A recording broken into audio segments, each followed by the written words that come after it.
नागपूर हिंसाचार प्रकरणातील पंचनामे पूर्ण झालेत। दुचाकी, चारचाकी, घर आणि व्यक्तिगत नुकसानीचे पंचनामे आता पूर्ण झालेत। नुकसान झालेल्यांना 2 ते 3 दिवसात मदतीचं वाटप सुद्धा होणार आहे। त्यामुळे नागपूरमध्ये जो हिंसाचार घडला, इतक्या मोठ्या प्रमाणात तोडफोड झाली, गाड्यांची जाळपोळ सुद्धा करण्यात आली। तर दुचाकी, चारचाकी, घर आणि या सर्वांचे आता पंचनामे झालेत। नुकसान झालेल्यांना 2 ते 3 दिवसात नुकसान भरपाई मिळणार आहे। नागपूरचे जिल्हाधिकारी डॉक्टर विपिन इटनकर यांनी या संदर्भातली माहिती सुद्धा दिलेली आहे। या संदर्भात पुन्हा एकदा आपण आपले प्रतिनिधी जितेंद्र शिंगाडेकडे जाणार। जितेंद्र, खरं तर आपण पाहिलंय हिंसाचारामध्ये मोठ्या प्रमाणात गाड्यांची तोडफोड झाली, जाळपोळ करण्यात आली। यामध्ये जी प्राथमिक माहिती मिळाली त्याप्रमाणे तब्बल 60 वाहनांची तोडफोड झाल्याचं कळलं होतं आणि त्या संदर्भात आता नुकसान भरपाई लवकरच मिळणार आहे। काय सविस्तर आहे? नक्कीच कारण सोमवारी रात्री नागपुरात उफाळलेल्या हिंसाचारामध्ये मोठ्या प्रमाणात जे आहे ते गाड्यांची तोडफोड करण्यात आलेली होती।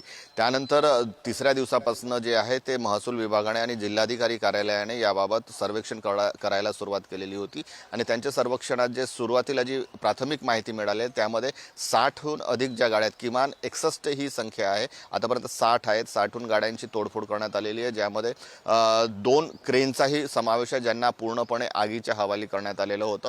हे इथील उड्डाणपुलाच्या बांधकामासाठी लावण्यात आलेल्या क्रेन्स होत्या।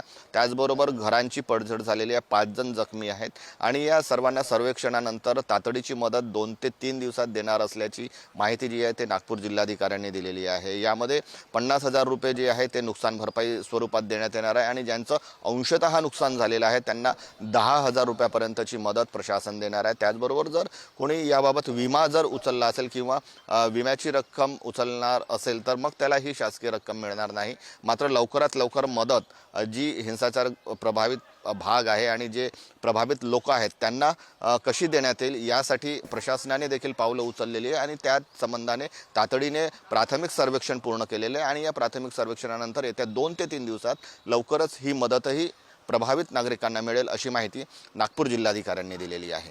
करण, नक्कीच जितेंद्र, खूप खूप धन्यवाद या महत्त्वपूर्ण अशा माहितीसाठी।